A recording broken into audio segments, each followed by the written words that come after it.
Alama katika nyaraka za Paulo. Alama katika nyaraka za Paulo.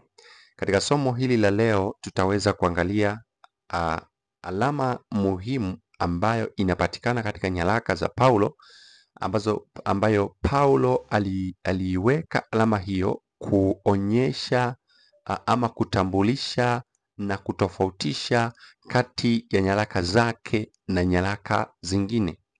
Kwa hiyo katika somo hili leo ambalo ni somo muhimu kabisa linaloelezea kuhusu alama muhimu katika nyaraka za Paulo ama alama katika nyaraka za Paulo ama maandishi ya Paulo. Paulo ni moja kati ya waandishi mashuhuri wanaopatikana katika Agano Jipya walioweza kuandika nyaraka nyingi pamoja na maandiko mengi yenye kubeba maarifa mengi kumuhusu Mungu na kuhusu wokovu na kuhusu haki kwa imani na kukemea na kufundisha kwa namna mbalimbali. Paulo ni miongoni mwa waandishi ambao waliweza kuwa mashuhuri ama maandishi mashuhuri walioweza kuandika vitabu vingi ama nyaraka nyingi na kutuachia mpaka leo zenye kutoa nasaha na kutufundisha mambo mengi yanayohusikana na kazi ya Mungu pamoja na wokovu kwa imani ya Yesu Kristo. Kitabu cha Wathesalonike wa pili ama waraka wa Paulo wa pili, waraka wa pili wa Paulo kwa Wathesalonike, ile sura ya 3 na mstari wa 17, hapo tunapata alama muhimu, alama katika nyaraka za Paulo. Maandiko yanasema katika Wathesalonike wa pili sura ya 3 na mstari wa 17, Biblia inasema: salamu zangu mimi Paulo kwa mkono wangu mwenyewe. Salamu zangu mimi Paulo kwa mkono wangu mwenyewe. Hii ndiyo alama katika kila waraka, ndiyo mwandiko wangu. Paulo anasema alama zangu, anasema salamu zangu mimi Paulo kwa mkono wangu mwenyewe. Hii ndiyo alama katika kila waraka, ndiyo mwandiko wangu. Paulo anaposema ndiyo mwandiko wangu, anachokimaanisha ni kwamba ndiyo namna yake ya kuandika ama ndiyo mtindo wake wa uandishi aliyoutumia katika kuandika nyaraka zote. Kwa hiyo salamu za Paulo ndiyo alama katika nyaraka zake. Alama ya pekee ama alama muhimu iliyotambulisha kwamba huu ni waraka wa Paulo ulioandikwa na Paulo kwa mkono wa Paulo uliotoka kwa Paulo, ilikuwa ni salamu ambazo aliziweka katika kila waraka ambao Paulo aliweza kuandika. Na anasema ndiyo mwandiko wangu, maana yake ndiyo namna yangu ya kuandika ama ndiyo mtindo wangu wa kuandika. Salamu za Paulo, anasema hiyo ndiyo ilikuwa alama yake aliyoiweka kwenye kila waraka kwa mkono wake mwenyewe ama kwa mwandiko wake mwenyewe. Ndiyo alama pekee ambayo Paulo aliweka katika kila waraka, na ndiyo alama pekee ambayo inatambulisha nyaraka ambazo Paulo aliweza kuziandika katika Agano Jipya. Salamu za Paulo katika nyaraka zote zilibeba alama muhimu ambayo ndiyo ilikuwa imani ya kanisa na msingi wa uzima wa milele. Salamu ambazo Paulo aliandika katika nyaraka zake zilibeba alama muhimu, na alama hii ndiyo iliyokuwa imani ya kanisa la Mungu na msingi wa uzima milele, kama vile ilivyoandikwa kwa mujibu wa Injili ya Yohana katika ile sura ya 17 na mstari wake ni watatu, anaposema na uzima wa milele ndio huu, wakujue wewe Mungu wa pekee wa kweli na Yesu Kristo uliyemtuma. Kwa hiyo kitu hiki ambacho Yesu alikisema ndicho tunachokipata katika nyaraka zote za Paulo, yaani imani, utambulisho wa mamlaka ama imani kwa Mungu wa pekee na wa kweli aliye Baba pamoja na mwana wake Yesu Kristo. Na hii ndiyo ilikuwa alama muhimu katika nyaraka zote za Paulo alizoziandika, na ndiyo ilikuwa mtindo wake wa uandishi. Sasa hebu na tutazame alama hiyo katika nyaraka zake Paulo, ama katika salamu alizokuwa akizitoa kwa kanisa. Hebu na tuangalie kwa uharaka ni kitu gani ambacho Paulo aliweza kukiandika katika salamu zake, na kitu hicho alichokiandika Paulo ndiyo alama aliyoiweka katika nyaraka zake. Na alama hii ni muhimu sana kwa sababu ni msingi wa uzima wa milele na ni msingi wa imani ya kanisa la Mungu. Waraka wa Paulo wa kwanza kuandika ni waraka wa Paulo kwa Walumi. Waraka wa Paulo kwa Walumi tunasoma katika salamu ni katika sura ya kwanza, Walumi sura ya kwanza na ule mstari wake ni wa kwanza. Tunasoma: Paulo mtumwa wa Yesu Kristo, aliyeitwa kuwa mtume na kutengwa aihubiri injili ya Mungu, ambaye Mungu amekwisha kuiahidi kwa kinywa cha manabii wake katika maandiko matakatifu, yaani habari za mwanawe aliyezaliwa katika ukoo wa Daudi kwa jinsi ya mwili, na kudhihirishwa kwa uweza kuwa mwana wa Mungu kwa jinsi ya Roho ya utakatifu, kwa ufufuo wa wafu, Yesu Kristo Bwana wetu, ambaye katika yeye tulipokea neema na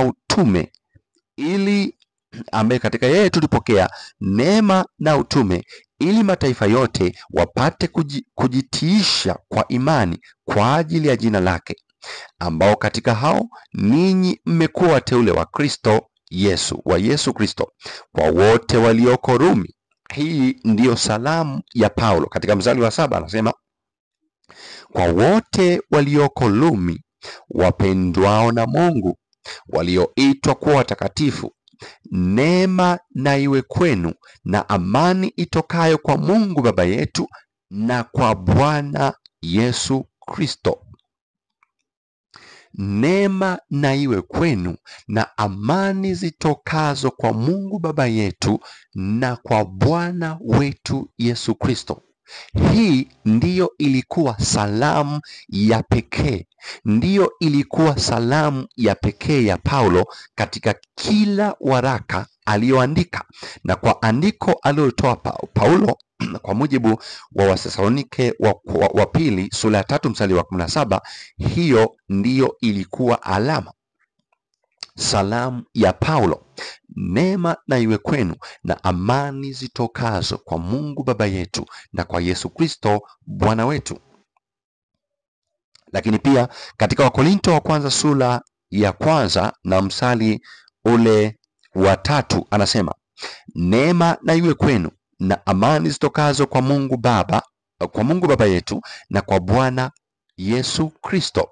Neema na iwe kwenu na amani zitokazo kwa Mungu Baba yetu na kwa Yesu Kristo Bwana wetu, na kwa Bwana wetu Yesu Kristo. Lakini pia katika waraka wa pili wa Paulo sura ya kwanza na mstari wa 2 anasema, neema na iwe kwenu na amani zitokazo kwa Mungu Baba yetu na kwa Bwana Yesu Kristo. Na mstari wa 3 anasema, na ahimidiwe Mungu Baba wa Bwana wetu Yesu Kristo, Baba wa rehema, Mungu wa faraja yote. Hii ilikuwa ndiyo salamu ya Paulo, ndiyo anasema ndiyo alama katika kila waraka alioandika.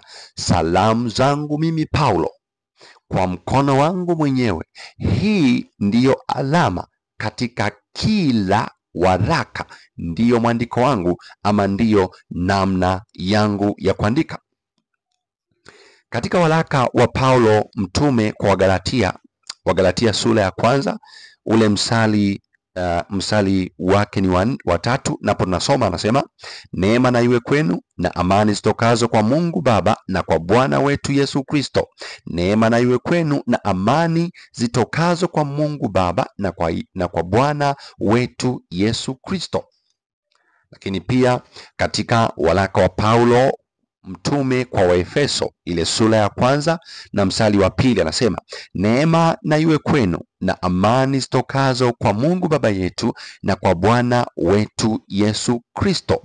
Msali wa 3 anasema, atukuzwe Mungu Baba wa Bwana wetu Yesu Kristo, aliyetubariki kwa baraka zote za rohoni katika ulimwengu wa roho ndani yake Kristo. Lakini pia katika waraka wa Paulo kwa Wafilipi, waraka wa Paulo kwa Wafilipi, waraka wa Paulo kwa Wafilipi sura yake ni ya kwanza na msali ule wa 2 anasema, neema na iwe kwenu na amani zitokazo kwa Mungu Baba yetu na kwa Bwana Yesu Kristo.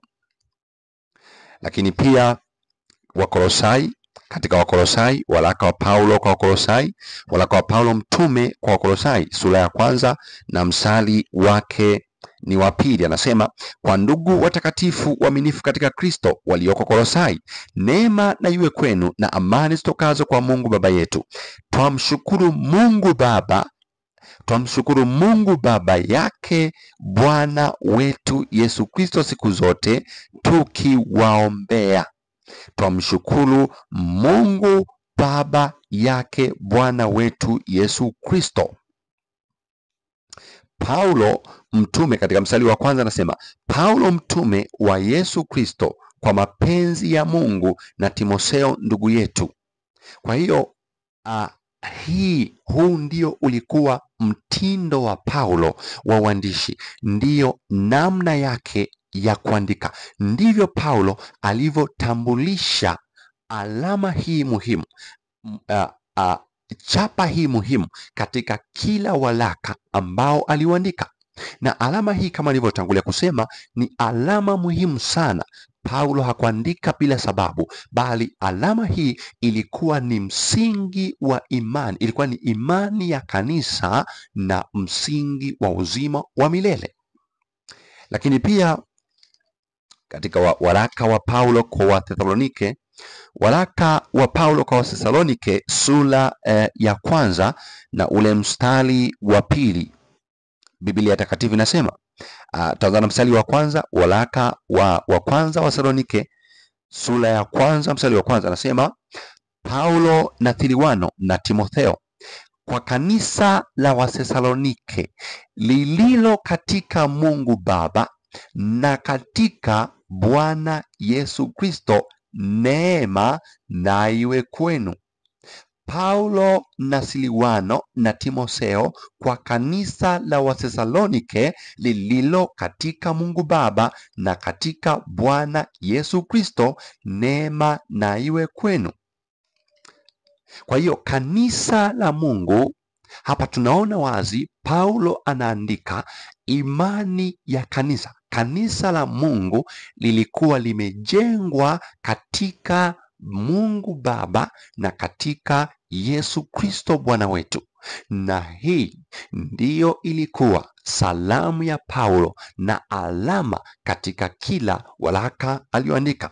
Lakini pia katika waraka wa 2 wa Paulo kwa Wathesalonike anasema, ile sura ya kwanza, waraka wa 2 wa Wathesalonike sura ya kwanza na mstari wa kwanza, Paulo anasema, Paulo na Silwano na Timotheo kwa kanisa la Wathesalonike lililo katika Mungu Baba na Bwana Yesu Kristo, neema na iwe kwenu na amani zitokazo kwa Mungu Baba na kwa Bwana Yesu Kristo.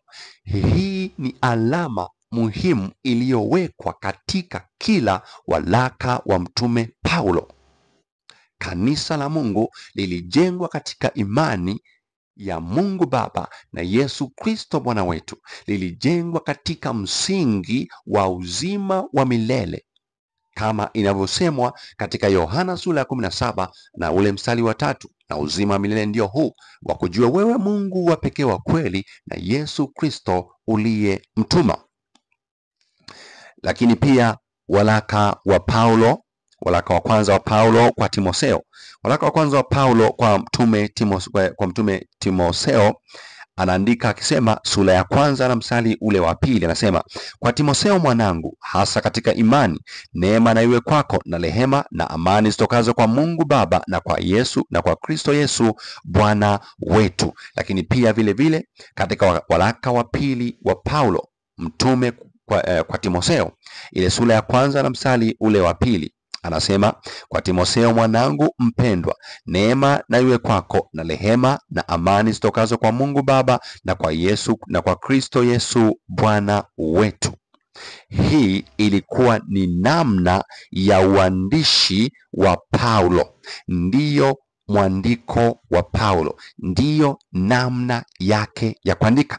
Hii ilikuwa ni alama katika kila waraka aliyoandika mtume Paulo. Lakini pia mtume Paulo akiandika waraka kwa ndugu Tito, ile sura ya 1, katika Tito sura ya 1 ule mstari wake ni wa 4, anasema, kwa Tito mwanangu, hasa katika imani tuishirikio, neema na iwe kwako na amani zitokazo kwa Mungu Baba na kwa Kristo Yesu mwokozi wetu. Huu ulikuwa ni uandishi wa Paulo. Lakini pia Paulo akiandika kwa ndugu Filemoni, waraka wa Paulo mtume kwa Filemoni, ile sura yake ni wa 1, Filemoni ya 1, Filemoni sura ya 1, mstari wake ni wa 3. Paulo anasema, neema na iwe kwenu na amani zitokazo kwa Mungu Baba yetu na kwa Bwana Yesu Kristo. Kwa hiyo nyaraka zote ambazo Paulo aliziandika zilijengwa katika alama muhimu, na alama hii muhimu na Paulo anaiita ni alama ambayo ni imani kwa Mungu Baba, ni imani kwa Mungu Baba na kwa Yesu Kristo Bwana wetu. Ni msingi wa imani na msingi wa uzima milele, na msingi huu wa imani Paulo anauita ya kwamba ni alama iliyowekwa katika kila waraka. Alama hii ilikuwa ni utambulisho ama utambuzi pekee, ilikuwa ni utambulisho ama utambuzi wa mamlaka pekee iliyolitawala kanisa la Mungu, yaani imani ya kanisa. Kama ingetokea ukaandikwa waraka mwingine ambao haukuwa na salamu hii ya Paulo ambayo inasema, neema na iwe kwenu na amani zitokazo kwa Mungu Baba yetu na kwa Bwana wetu Yesu Kristo. Kama ungetokea waraka ambao haukuandikwa katika mtindo huu ambao ni mtindo wa uandishi wa Paulo, kanisa lingetia shaka ya kwamba huu si waraka wa Paulo, kwa sababu nyaraka zote za Paulo kama alivyosema aliweka alama, na alama hii ambayo Paulo aliweka ilikuwa ni salamu, na salamu hii ambayo Paulo aliweka ilikuwa ni imani kwa Mungu Baba na imani kwa Yesu Kristo mwana wa Baba. Na huu ulikuwa ni msingi wa wokovu ama msingi wa uzima wa milele, kumjua Mungu wa pekee wa kweli na Yesu Kristo aliyetumwa na Mungu, yani mwana wake Yesu Kristo. Kwa hiyo kama ungetokea waraka ambao haukuwa na alama hii muhimu ya Paulo, bila shaka ungekuwa ni waraka batili. Na jambo la kupendeza kabisa ni ya kwamba katika nyaraka zote alizoziandika Mtume Paulo hakutambulisha Utatu Mtakatifu, fundisho la Kirumi, fundisho lililotengenezwa, lililorekebishwa, fundisho hili la kipagani. Paulo mtume hakutambulisha utatu, hakutambulisha Mungu mmoja mwenye nafsi tatu, bali Paulo katika uandishi wake, katika alama hii muhimu, Paulo mtume wa Yesu Kristo kwa mapenzi ya Mungu aliandika na kutambulisha imani kwa Mungu Baba na kwa Yesu Kristo Bwana wetu. Full stop. Wala hakutambulisha miungu watatu wala Mungu mmoja aliye nafsi tatu. Paulo hakutoa salamu yake akisema neema na iwe kwenu na amani zitokazo kwa Utatu Mtakatifu, bali anasema neema na iwe kwenu na amani zitokazo kwa Mungu Baba yetu na kwa Yesu Kristo Bwana wetu. Huo ndio uliokuwa uandishi wa Mtume Paulo katika nyaraka zake zote, na ndiyo ilikuwa alama katika kila nyaraka ya Paulo. Jambo la kufurahisha zaidi, jambo la kufurahisha na kupendeza zaidi ni kwamba alama hiyo ama alama hii ya Paulo aliyoiweka katika nyaraka zake zote, alama hiyo ndiyo iliyokuwa muhuri wa Mungu aliye hai, ndiyo iliyokuwa alama ama muhuri wa Mungu aliye hai unaopatikana katika kitabu cha Ufunuo wa Yesu Kristo. Katika kitabu cha Ufunuo sura ya 7 mstari wa 2 na wa 4 tunasoma. Katika Ufunuo sura yake ni ya 7 tunapata muhuri wa Mungu aliye hai, ambayo ndiyo alama ile ile ambayo Paulo aliiweka katika nyaraka zake zote. Tunaipata pia katika muhuri wa Mungu, na huu ndiyo muhuri wa Mungu, ndiyo muhuri wa kanisa la Mungu, na ndiyo muhuri wa Mungu aliye hai. Ufunuo sura ya 7 mstari wa 2, Biblia inasema nikaona malaika, anasema nikaona malaika mwingine akipanda kutoka mawio ya juu, akipanda kutoka mawio ya jua, mwenye muhuri wa Mungu aliye hai. Akawapigia kelele kwa sauti kuu wale malaika 4 waliopewa kuizuru nchi na bahari, akisema, msizuru nchi wala bahari wala miti, hata tutakapokwisha kuwatia muhuri watumwa wa Mungu wetu juu ya vipaji vya nyuso zao. Kwa hiyo malaika anaonekana hapa mwenye muhuri wa Mungu aliye hai, na anawazuia malaika wasiruhusu pepo zivume, wasiruhusu machafuko mpaka watakapomaliza kuwatia muhuri watumwa wa Mungu aliye hai. Huu ni muhuri gani? Ili tujue muhuri huu ni muhuri gani, tunapaswa kujua ni watu gani waliotiwa muhuri na ni nini kiliwekwa katika vipaji vya nyuso zao. Jibu tunalipata katika mstari wa 4. Biblia inasema, nikasikia hesabu yao waliotiwa muhuri katika kila kabila ya Waisraeli, watu 144,000.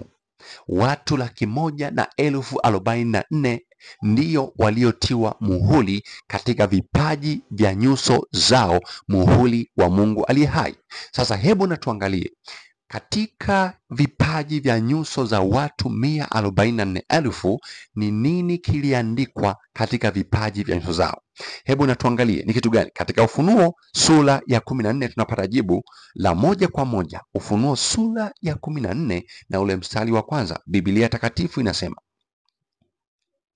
kisha nikaona, natazama, huyo mwana kondoo amesimama juu ya mlima Sayuni, na watu 144,000 pamoja naye, wenye jina lake na jina la Baba yake limeandikwa katika vipaji vya nyuso zao.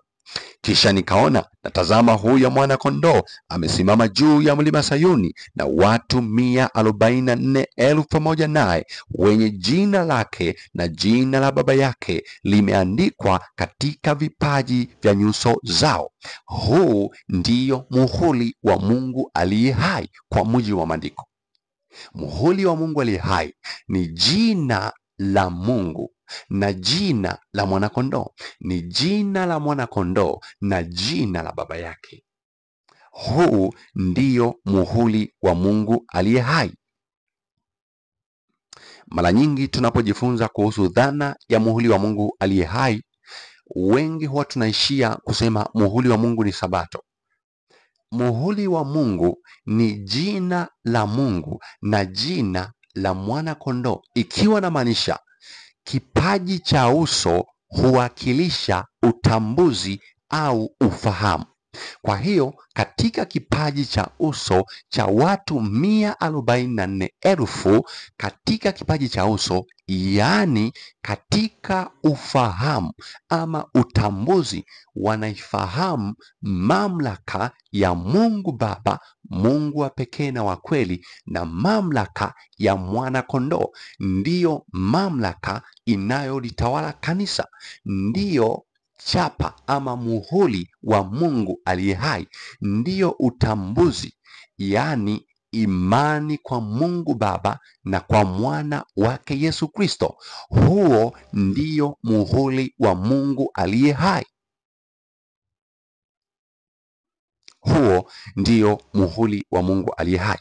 Na Sabato ama siku ya Sabato ni ishara inayotuelekeza kwenye muhuri wa Mungu aliye hai.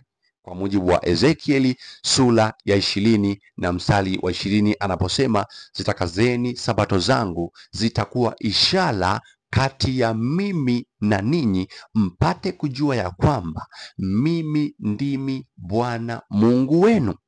Kwa hiyo kupitia Sabato tunamjua Mungu tunayepaswa kumwabudu. Kwa hiyo ndani ya Sabato kuna muhuri wa Mungu, ambapo Sabato ni ishara inayotuelekeza kwenye muhuri wa Mungu. Sabato ni ishara inayotuelekeza kumjua mwenye mamlaka kuu, kumjua Mungu wa pekee wa kweli pamoja na Yesu Kristo, kwa maana kupitia Sabato tunamjua Mungu aliyeumba mbingu na nchi, kwa maana ya Mungu aliumba vitu vyote kupitia kwa mwanawe. Kwa hiyo Paulo katika nyaraka zake zote kile alichokiandika, alama aliyoiweka ilikuwa ni alama ama imani kwa Mungu Baba na kwa Yesu Kristo Bwana wetu. Hiyo ndiyo ilikuwa alama katika kila nyaraka aliyoandika Paulo, na huo ndio ulikuwa muhuri wa Mungu aliye hai, kama vile tulivyokwisha kuona. Lakini sio Paulo peke yake aliyeweza kuandika ama kuweka alama hii katika kila salamu ama katika kila nyaraka, bali kanisa la mitume walitumia salamu hii kwa sababu ndiyo ilikuwa muhuri wa kanisa na muhuri wa Mungu. Walikuwa na utambuzi wa mamlaka ya Baba na mwana wake Yesu Kristo, na ilikuwa ni alama katika kila waraka walioandika. Kama pia unaweza kusoma katika waraka wa kwanza wa Petro sura ya 1 na mstari wa 3, na waraka wa pili wa Petro sura ya 1 mstari wa 2, lakini pia waraka wa pili wa Yohana sura ya 1 na mstari wa 3, na waraka wa Yakobo sura ya 1 na mstari wa 1, pamoja na Yuda 1 sura ya 1 mstari wa 1, wa pili, wa 3 hadi wa 4. Kanisa la mitume halikuwa na utatu kabisa, wala hawakutambulisha imani ya utatu mahali popote. Kama tulivyokwisha kusoma katika nyaraka za Paulo, hatujapata mahali popote ambapo Paulo alitambulisha imani ya Mungu kwa utatu, ama alitoa salamu Katika nyaraka yake kutambulisha Mungu wa utatu, Paulo anaweka wazi amani iwe kwenu. Anasema neema na iwe kwenu na amani zitokazo kwa Mungu Baba yetu na kwa Yesu Kristo Bwana wetu. Paulo hakuna mahali popote anaposema neema na iwe kwenu na amani zitokazo kwa Mungu Baba, Mungu Mwana na Mungu Roho, umoja wa nafsi tatu za milele. Paulo anaonyesha wazi ya kwamba tunapaswa kujengwa, tunapaswa kuwa kanisa kama vile alivyoeleza katika waraka wa kwanza wa Thesalonike sura ya kwanza na mstari wa kwanza. Kanisa linapaswa kuwa katika Mungu Baba na katika Yesu Kristo Bwana wetu. Hiyo ndiyo imani ya kanisa, ndiyo alama ya kanisa, ndiyo muhuri wa kanisa na ndiyo muhuri wa Mungu aliye hai. Utatu Mtakatifu hauna nafasi katika maandiko matakatifu, haupatikani popote katika nyaraka na salamu za mitume. Mitume hawakuwahi kutambulisha Utatu Mtakatifu. Utatu Mtakatifu ni fundisho la mapokeo lililoletwa na wanadamu, ni fundisho la kutengenezwa, ni fundisho lililoasisiwa, lililotengenezwa na kutambulishwa mnamo mwaka wa 325. Ni matokeo ya mapokeo ya wanadamu waliojitengenezea wenyewe. Lakini Utatu Mtakatifu haupatikani mahali popote katika maandiko matakatifu. Utatu Mtakatifu ni fundisho la kutungwa, ni fundisho lililotengenezwa na walimu wa Kirumi, kama vile ambavyo tunasoma katika kitabu cha historia kwa kanisa Katoliki. Wanaeleza wazi ni fundisho ambalo limetengenezwa na walimu wawili waliokaa na kutengeneza fundisho hili, lakini halipatikani popote na haliwezi kupatikana popote kwa sababu limeasisiwa na kuanzishwa mnamo mwaka wa 325 na kupitishwa katika kanisa. Lakini kabla ya hapo kanisa halikuwa na Utatu Mtakatifu katika imani yao, bali imani ya kanisa ilikuwa ni katika Mungu Baba na kwa Yesu Kristo Bwana wetu. Na ndivyo ambavyo Paulo anatambulisha akiandika waraka wa kwanza kwa Wakorinto, ile sura yake ni ya 8. Paulo anasema katika waraka wa kwanza wa Paulo kwa Wakorinto sura ya 8 mstari wa 6, anasema lakini kwetu sisi Mungu ni mmoja tu aliye Baba, ambaye vitu vyote vimetoka kwake nasi tunaishi kwake. Yuko na Bwana mmoja Yesu Kristo, ambaye kwake vitu vyote vimekuwapo na sisi kwa yeye huyo. Paulo anatambulisha Mungu kwa Wakorinto. Paulo anamtambulisha na kumtangaza Mungu wa pekee wa Biblia anayepatikana katika maandiko matakatifu ni Mungu wa pekee aliye Baba. Anamtangaza kwa Wakorinto, kwa watu ambao walikuwa wamepotoka na kuamini miungu mingine. Paulo anatangaza wazi ya kwamba Mungu anayepaswa kuabudiwa ni Mungu wa pekee na wa kweli aliye mmoja tu, ambaye ni Baba, lakini kuna Bwana mmoja, mwana wa Mungu Yesu Kristo. Hii ndiyo imani ya kanisa. Huu ndiyo muhuri wa Mungu. Hii ndiyo alama katika kila waraka aliyoandika Mtume Paulo. Ndugu mpendwa unayenisikiliza mahali popote katika imani yoyote, ninakualika kuhama na kutoka katika fundisho lililorekebishwa, lililotengenezwa na wanadamu, fundisho la Utatu Mtakatifu. Fundisho hili linamkana Mungu Baba na linamkana Yesu Kristo kwa kule kusema Yesu Kristo ndiye Mungu Baba na Mungu Baba ndiye Yesu Kristo. Hali hii inasababisha asiwepo Mungu Baba halisi na asiwepo mwana wa Mungu halisi, bali inakuwa ni mfano ama mchezo wa kuigiza.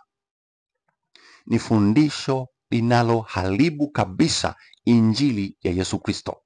Natangaza kwa ujasiri siku hii ya leo ya kwamba fundisho la Utatu Mtakatifu siyo la kuaminiwa. Fundisho la Utatu Mtakatifu ni fundisho lililotengenezwa. Fundisho la kweli kuhusu Mungu la Biblia ni Mungu mmoja wa pekee na wa kweli, Baba wa Bwana wetu Yesu Kristo. Mungu na kubariki sana unapoendelea kufuatilia vipindi vyetu katika Sauti ya Mwisho wa Ulimwengu.